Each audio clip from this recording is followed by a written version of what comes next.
Full disclosure, we also talk college football and college basketball on Sunday morning too. So, Mostly talk. probably mostly at times. A little bit of background about me before I kick into my talk. Why am I up here? I had a career in the energy business, primarily in trading. I was with Exxon for about 10 years. I actually started off with Humble Oil. Some of you are old enough to know where that is in Baton Rouge.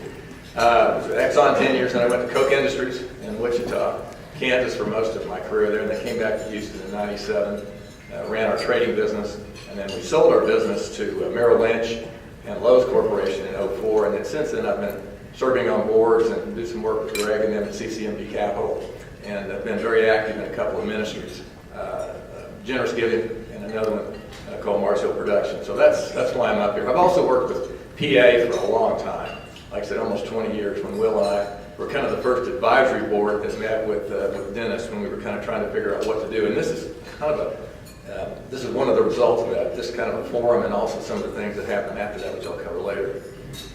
Well, Greg and Will both talked about integrating your life, and I think that's a great term, because you can't really balance your life. That means it's a bunch of different silos. And I think for those of us that are Christian, the whole deal is that's not something we park over here. It's something that is who we are. It defines how we work. It defines our friendships. It defines everything. So I'm going to give you a little bit of story, a little bit of a background about my story. And I'm going to use the word transformation. I'm only going to read this definition once here because it's a little different. It's part of a turnaround. Not all turnarounds have transformations, but it is the key word. It says, an act, process, or instance of change in structure, appearance, or character. We always know about the caterpillar and the butterfly. It's kind of the one example we use. But that's really what my story is really about. I was raised in Oklahoma and Texas. It's kind of a culturally Christian family. Mixed religious. Mom was a Methodist and Dad was a pessimist. And so that's kind of the way I was trained. You know, obviously I grew up going to church, and I pretty much had a decent religious background. I started out at the University of Oklahoma, and then ended up going to the University of Kansas after that to finish up my degree. What was interesting is that while I was at OU, I was going with a girl back in commerce, and long story short, she really wanted me to become of this faith she was. It was very legalistic. Won't get into the details. Well, anyway, I was starting to really challenge the Bible and having some real difficulties with, especially since my roommates were agnostic and atheists, I was getting hammered. So I go back to talk to this pastor about some of my problems and some of my issues. And instead of comforting me and say, look, those are good questions, let's walk through them, he pretty much attacked me. And pretty much said, you got to get out of that school. I know a lot of Texas people would say, yeah, you got to get out of Oklahoma. But he told me I got to get out of there. And at that point I said, look, if I can't ask God questions, how big is he? I want nothing to do with it. So I really abandoned what religion I had and decided I got to find the meaning of life. So at that time I headed off to KU, and this is in the late 60s. And for those of you who are old enough to remember that, the Vietnam War was really the whole thing in the background. There was just a lot of difficult times going on there. And I started reading all the different philosophers. I read Hegel and Kant and all of that group. But ultimately, I landed on existentialism, which really was a prevalent view back time in the late 60s. A gentleman named Jean-Paul Sartre had this act. His main go-to phrase was, act without hope. That sounds pretty lovely, doesn't it? But that's where I was. I was at a point that there's really no meaning in life. And if God does exist, he's certainly not personal or noble. So I kind of concluded and wrapped up that part of my life as I graduated and went off to work. And unfortunately got married with that point of view. Well, then I finally said that didn't really satisfy me. There's got to be more to life. And I thought, well, if really there's no God, or he doesn't really intervene in life, then the only logical thing is you might as well eat, drink, and be married, for tomorrow you die. So in the 70s, I decided to explore hedonism, and I did it to the fullest. And as you know, the 70s were a pretty wild time. But I will tell you that after doing that, for 10 years, I ended up where you would probably expect, a failed marriage, really wasn't doing that well at work, I hated my job, and there was just a lot of things going on in life that left me feeling really empty. So I said, well, I tried religion, and that didn't work, and philosophy didn't really do it. Hedonism gives you a lot of pleasure, but never happiness. There's got to be something else. So at that point, I left Houston. I was with Exxon at the time, went to work for Koch, and fortunately, I met my wife, Barbara, who's been the greatest thing in my life, and we were married many years later, almost 40 years. We go to Wichita, And I said, I got to get some new goals. So I decided that I'm going to go for what Francis Schaeffer called personal peace and affluence. Now, all that is a dressed-up version of hedonism. It's just a little nicer. I said, now, Will and Greg have made phenomenal business decisions and all. At this point, I hadn't made any. So I set some goals for myself.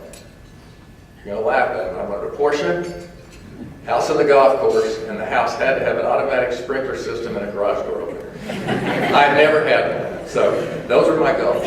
Well, after several years, the success came, and I'm sitting there looking at those things that I'd wanted, and I said, this just isn't getting it done. Still, there's something missing. So at that point in time, I had a couple of friends of mine that had been running mates of mine during our wild days, and they'd become Christians. And I'd seen a dramatic change, transformation in their life. And I thought, these guys are too smart for that. But I watched it, and I was encouraged. Well, I guess I was curious. So I started going back to church and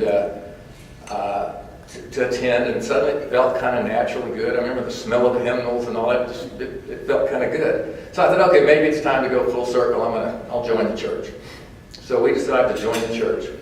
And then, this is a miracle in a way, I ended up signing up to go on a retreat.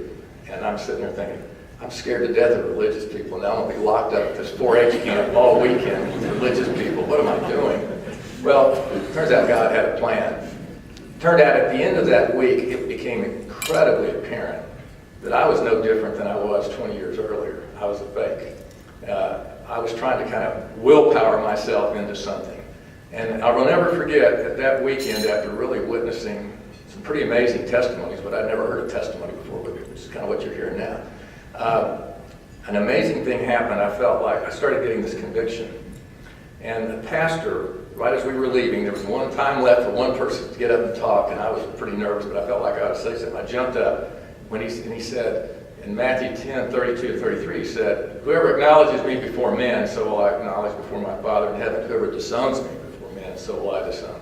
And those words penetrated. And at that point, what I saw clearly that I'd never seen before is I realized that God really did love me. He had loved me all along, Christ especially. But what was interesting, I had put the face of that pastor in Commerce, Oklahoma, on the face of Jesus.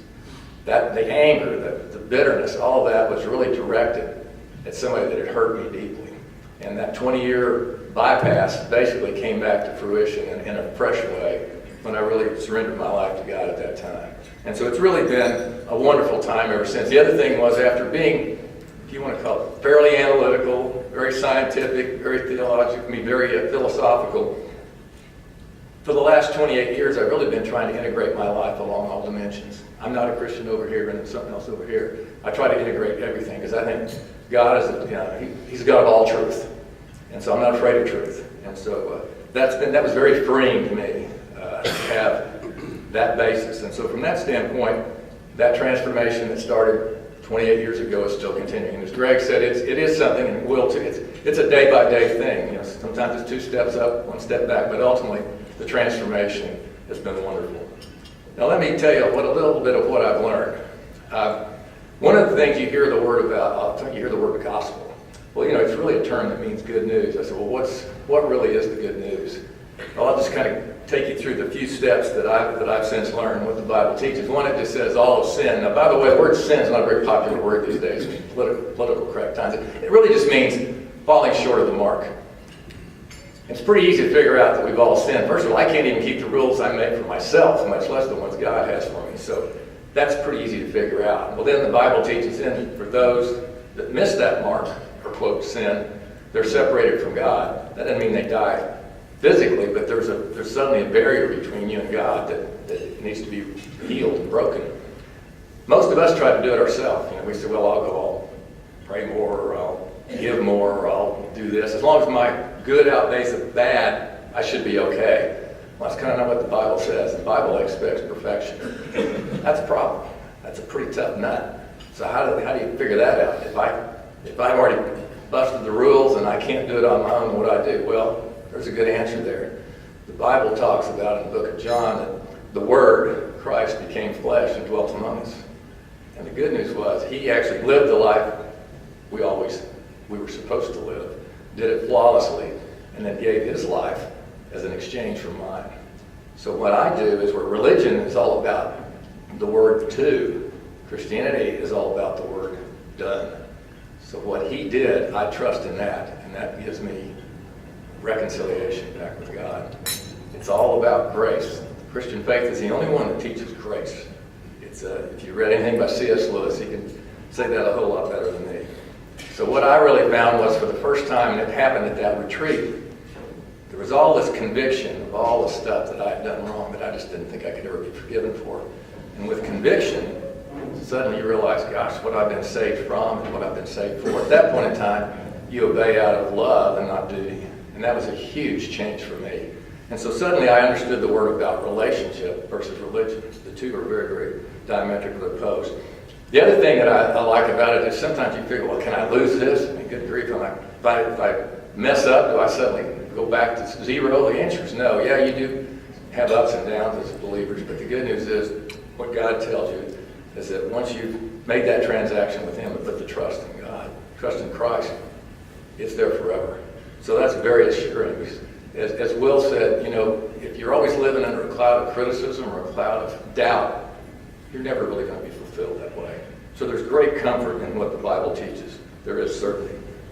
So last, to conclude here, I don't know where everybody here is. Out of 400 and some people, I'm sure there's a lot of different people that are at different stages in their life. But let me just kind of share with some of the things that I went through that might be of use to you. The first thing is make sure of your foundation. Jesus talked about that forever. Are you building on rock or are you building on sand? And one of the things that I found really useful when I was studying and trying to figure out what to do was I read a lot about Blaise Pascal. Some of you all may. He was back in the 1600s, great mathematician. He was a wild man in college and he became the faith. And suddenly he was trying to figure out, how do I communicate with all my math buddies? He created calculus and a lot of game theory. So he ended up coming up with this thing called Pascal's wager. And it's a 2x2 matrix. And on one axis has to do with your belief about Jesus. You either believe him or who he is, or he says who he is, or you don't. And then the other thing is on consequences, outcomes. And so the deal was, if you believe Jesus is who he said he is, and you're right, then there's kind of this infinite payout. If you believe he's who he says he is and you're wrong, well, it's kind of a null, there's nothing. If you don't believe he is who he is and you're right, nothing. If you don't believe who he is and you're wrong, bad problem. It's a big infinite payout the other way. And his whole point was, that's not going to make you a believer just because of the math. The point is, isn't it worth investigating that those are truly the outcomes you're looking at?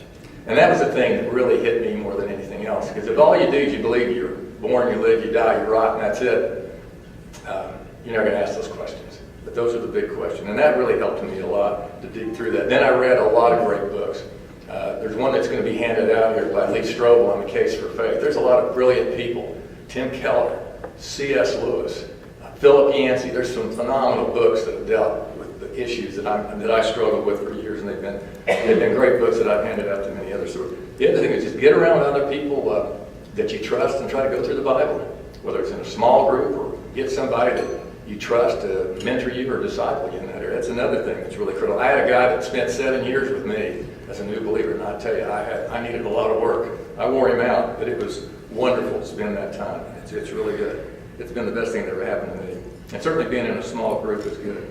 And I guess I would conclude here a little bit in Mark 8:34-37. It's a really interesting picture about Jesus. Jesus was always surrounded by crowds.